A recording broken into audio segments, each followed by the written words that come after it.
You know, I can't tell you, there are going to be a lot of instances where it makes zero sense whatsoever to bug out.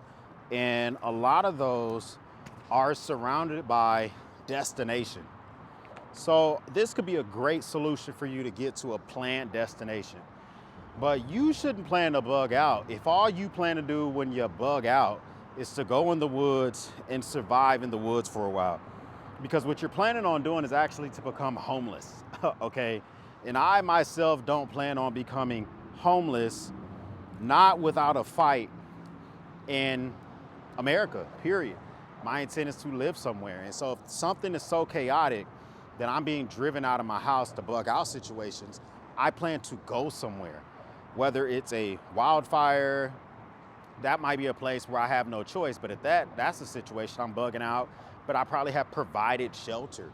But if I'm bugging out because of civil unrest, I have places to go in East Texas, or even if I had to, even go to West Texas or go to Ohio for an extreme event, and that will be my plan for those scenarios.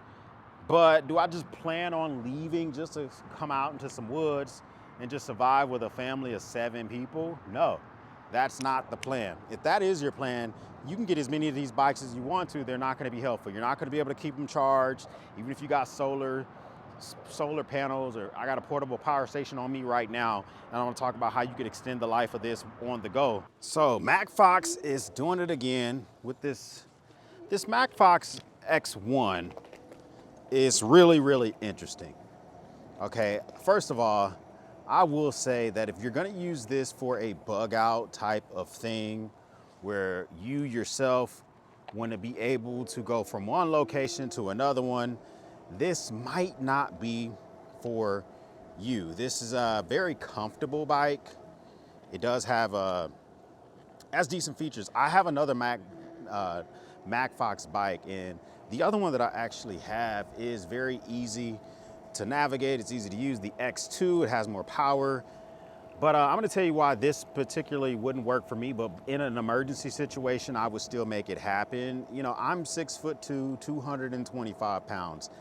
I don't know what they recommend for the rider height, but this one is like almost kind of not making the cut for me, where it's almost to the point where I'm kind of almost kissing the entire unit itself, and it just kind of makes me feel like, you know, I'm not 100% sure that this was built for me. So that's kind of one thing I go at, and all that good stuff. But another thing is the bike itself, the handlebar placement, I'm not the biggest fan of either. I think that for me personally, where my arm length is, where my knees fall, it's just not really designed for somebody like me. And then finally, the bike doesn't have gears. So I think they decided that, I don't know if because of the gearing, you know, one complaint I do have on my X2 is that although it has gears, once you get above about 11, 12 miles an hour, it's almost completely useless to use the gears, because the gears themselves, they're just extremely aggressive, okay? They absolutely, they can't keep up with the motor. You're completely pointless to try to pedal. You are ghosting once you get above a certain amount an hour. But those are kind of like my negatives when it comes to this bike. Let's talk about the positives. I mean, I'm really enjoying the way this thing feels. Hydraulic disc brakes, they're very strong, powerful, get the job done, make me feel confident that if I need to stop in a pinch, I'm absolutely going to be able to do that with no issues whatsoever. Also, the bike itself handles really well. You know, them deciding to put a 5-inch tire in the back and a 4-inch tire in the front, there's just that much more rubber on the ground. You know, this particular bike, you're not going to necessarily be taking into the woods, the trails. It's not necessarily going to be designed for that, because it doesn't really give you the gearing that you might want. If you have to take over this bike manually, there are no gears. But if you're just going to be taking this trails, kind of what I'm doing right now, taking this maybe through going from street to trails, maybe a little bit of dirt, flat dirt surfaces, you should be fine if those are the things that you're going to be going through. And that's primarily what I would use this for. So in a bug out situation, this thing would be perfect. The range that it can give you, So the experience that I've had with the range so far is that I have taken this thing out to the max, and me maxing it out, pedal assist all the way to the top and just literally not pedaling at all, I got this thing to go well over 20 miles. Now that's just my experience, brand new bike, brand new battery. Even my Macfox X2, which is 2 years old, still gets the job done. It still gets me over 20 miles whenever I take that thing out for a full spin, for a full go. That's just kind of how it goes and how it works out for me. So a big fan of how these things work. I think that they really, really well. They really have thought these things out good. So this could be a solution for you if you're looking for something for bug out purposes. The customer support from Macfox, I think, has been really good. A lot of fly-by-night companies popping up and getting their bikes made in China. And of course, if you're getting bikes made in China at the same factory, just come through, put your name on it, you're done. This bike feels like it was engineered and designed by Macfox, of course, made overseas, but it does feel like this is their design, this is their doing, this is how they want the bike to be, and it comes through whenever you're riding it. This is my second Macfox bike, and I can definitely tell that. So it just kind of just different things that you may want it for and different reasons you may need it for. So I'm actually taking this bike to one of my favorite spots to film at whenever I film outdoors. And that spot itself is about 8 miles away from my house or so. So this will kind of give me a feeling of just to kind of see what it would test out. And this route has a lot of different areas. We're mostly trail, but we're going past homeless folks, we're going past schools, we're going past restaurants. So it's different flavors, and you're really getting to see how everything is kind of built out. And I like the fact that this bike, it is eye-catching with the big Macfox letters on the side in yellow. Looks really good. I think it looks, I kind of like the way that looks overall. So it feels good. Right now I'm ripping about 17, 18 miles an hour is what it says on the speedometer. What it has on my watch, it has me at, yeah, they're about half a mile per hour within one another. So I would say the speedometer is pretty accurate. So that's a good thing. Let's see what we got going on here. Transitioning from using the bike itself in different environments, whether you're going from the trail to the road, it doesn't have as much giddy up as some of my other Macfox bikes. And so that's something that you're gonna have to take into consideration. So this bike itself, I've had, I have its big brother, and that stop that I just did, going from 0, getting up to speed, you can definitely tell that this bike doesn't have the same watt output on the low end as its big brother. The torque is just not exactly the same. And if that's something that's gonna matter to you, you gotta think about that. So here's a scenario, you're kind of just cruising through parking lots and stuff. This thing is, although you may not like the big old bold letters on the side, those letters on the side of your bike do make you a little bit more visible to other vehicles, and you're sharing the roads and parking lots. You want to be visible to people. You want them to know that you're coming. You don't want to be a surprise and it be a surprise that you're rolling up, because it can be a bad thing for everybody. We got the fog coming, shit already on the ground.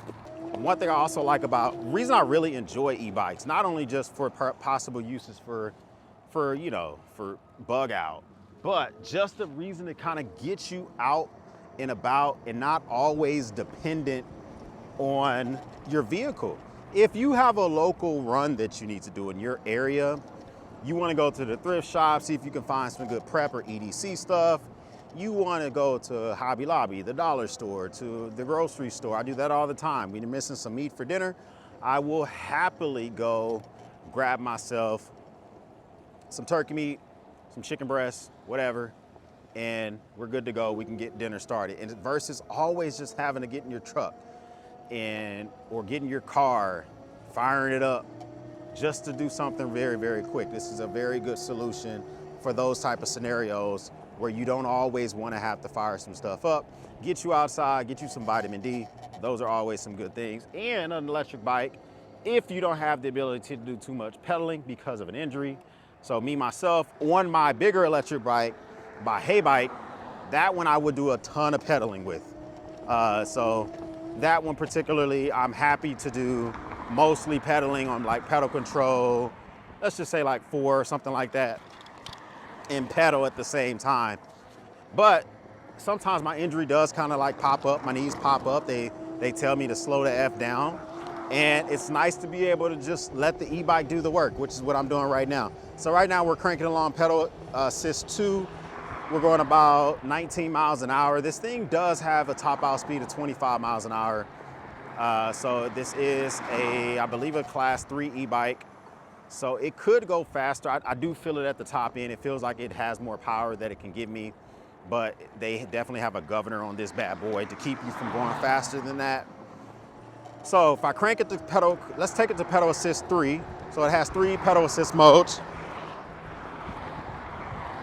When I go to pedal assist 3, we're gonna see what is the speed that we can get out of this on this relatively straight path right here. So yes, that power, it does get there. You get yourself a nice surface, and now we are at 25 miles an hour. There we go. So not bad at all. Good braking, quiet brakes. A lot of times when I get these e-bikes in, I'm having to adjust the rotors. I'm having to adjust the brake pads. I didn't have to do either of the 2 on this bike, so that's a good thing. I'm glad I didn't have to make those immediate adjustments. This is just a fun bike to ride. I kind of usually like to keep it in like pedal assist 2. That keeps me going nowhere like 18, 19 miles an hour. Then I can kind of just cruise and really observe the area around me. And that's going to be my next point of why you may want to have an e-bike a part of your prep kit. Whenever you bike, okay, just like whenever you walk, whenever you bike, you take more notice of things around you. And that's also true when you're on an e-bike. So in this scenario, this is my opportunity to really pay attention to what's around me and notice like, okay, so that just kind of like put that in my brain housing group. There's a liquor store over here. There's a little place I might be able to buy some shisha for my hookah and all that other type of stuff. So just different things to be able to know that what's around me and things that could be useful for me, places I may want to avoid in a SHTF situation, right? If shit really does hit the fan, it's probably going to be more likely than not that I want to avoid stuff such as the liquor stores, place where people are going to be trying to loot. Those are the areas I don't want to go to, right? So that might be one of the first things that I take note of is, okay, I don't want to necessarily be in this area if some stuff were to go down. So this bike can definitely handle being in the street. I'm not, but you know, I live in Texas. I don't live in California. So Texas is not as forgiving to bikers as it is in other places, such as the Californias of the world. So a lot of times, although I can ride in the streets, I choose not to, just for sake to keeping it simple. So I'll take you guys over to my favorite spot for filming. So we get it going here. Let's see if these these cars yield. Yes, they did. Good job, guys. Of course, we all know you should probably walk your bike across the street. All right, so let's adjust the handlebars a little bit. So I would say that you might want to adjust the handlebars whenever you get these. Mine are nice and tightened down. It was a very easy installation when I got this thing out the box. This bike is designated for Mrs. X, okay? Our bug out location is over 100 miles away. These bikes would not be used for that. We're a family of 7. But if it's just you and a spouse, you by yourself, you most definitely can snag yourself 2 e-bikes and you could plan a bug out situation. Now, here's my big thing. We're gonna talk about when you should not bug out and absolutely what this bike would not work for. So we'll talk about that here in a second, but you can see it's a very relatively easy cruise. As I go through this ride that I've done so far, I've gone 4.7 miles. So the thing feels really good. On the actual odometer itself, it will tell you how many miles you have in total on the bike, how many miles on your trip, and it will tell you the voltage output. So right now it's telling me that I'm putting out 50 volts. I think this is a 52 volt battery max. So I do wish it told me a watt output versus volt output. I wonder if I can change that in the settings. I would much prefer to know my watt output when I'm going up a hill, if I'm trying to accelerate versus my volt output. But that's just me. I like to know like how many watts I'm putting out in any particular moment. But another way, it does have a battery meter on here, but another way that you can figure out how much battery is left is when you are constantly putting out less volts, that's an indicator that your battery is beginning to go down. So that's like one helpful indicator for you. So here's kind of like one spot I like to go to for filming purposes. There's usually some homeless folks over here hanging out. This is a not yet in commission railroad. Urban environments, you're trying to get out of a situation like that, this could be a solution for you, especially with the fact that I do have the pegs installed. So that means that someone can ride behind you on this bike and they basically put their feet on the pegs, and this can handle 2 people as long as you're not over the weight capacity of the stuff itself. So my initial thoughts on this, I like the light, but you need more light than what's on here. So if you can get a bike light from like Woburn or from Phoenix or from wherever that can illuminate a little bit more than this light, that will be helpful. If you don't need the gearing, that will be good to go for you as well. And I like it, just not for me. Here I am, 6'2". This is where the bike is. This is how it is when I'm on the bike. So it's not the best for me ergonomically at all times. How does it feel right now? I mean, it's good to go. It's not that bad. You know, it kind of gets the job done. But would I recommend it at all times? Nah. I wouldn't recommend this to be your always solution. But if you think that bugging out is your solution all the time, it may not be your solution. It doesn't matter what the hell you got going on. But you may decide that this is something that you want to venture in, that you want to venture to. You're like, X, I want it, but the mileage is not going to work. Then I would say, get yourself a bag, of course, for bugging out. And you can have whatever you need. You can even strap something to it. But in this bag, I have a solution that could extend the life of this bike in real time. You can get yourself like this EcoFlow River 2, and you can actually take this, because this bike has a charger that charges this bike up around 200 watts. That thing can output 300 watts comfortably, meaning I can take the charger that comes with this. All right, so I just got this turned on and the AC is on, and this thing is outputting at, right now it's outputting at 30 watts. Let me turn the bike off. Okay, now it's outputting at 165 watts. So easily can handle this. This is about a 200, I think it's a 256 watt hour unit. That means that this thing can go for almost 2 hours before it completely kills itself, which is fine by me. I don't care about killing the unit. So now, let's just say, for instance, you do have your battery, your power station strapped to the bike behind you instead of in a backpack, because the backpack is taking up a lot of valuable space. But now you have the option to take a break, get yourself some water, maybe get yourself some food, and this is a viable solution for you to extend the life of this bike.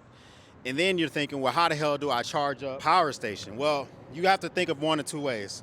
Either number one, you bring a power station that supplies enough power to this bike to where you don't plan on charging the power station. So if you're going to a set destination, that destination is 60 miles away, this bike can get you about halfway before it dies. Bring a power station that can plus the bike up to 80 to 100%, and then get to your destination and then charge the unit up. That's one solution. Or get yourself some solar panels. Solar panels, once you get to wherever you're going, set the solar panels in the sun, recharge the EcoFlow. These Macfox bikes do have trays that you can buy, and you could actually strap up to the back, or if you wanted to, you could strap this EcoFlow right here behind you. Just get yourself some bungee straps. You could strap it right behind you. You could sit in front and just let that be the solution. That wouldn't be very comfortable. I would prefer to buy the actual solution that they sell on their website, on Macfox website, so that you can more comfortably have this thing rolling with you. But whatever you want to do, the Macfox, I like it for my wife, not for me. I'm too tall. I like the X2 more. That thing's a banger. I like the shit that Macfox is putting out. Comment down below, can you see using this for a bug out solution, just having an e-bike overall? What is your bug out plan? If you don't have a place to go, I guess you're not bugging out. I hope that's your actual solution, is that if you don't have a place to go, you're not bugging out. I think that would be the prudent thing to do. First time stopping by, hit the subscribe button. I would love to have you part of the battalion. If this is not your first time stopping by, well, thank you once again for watching me run my grape. For everyone else, we'll speak soon.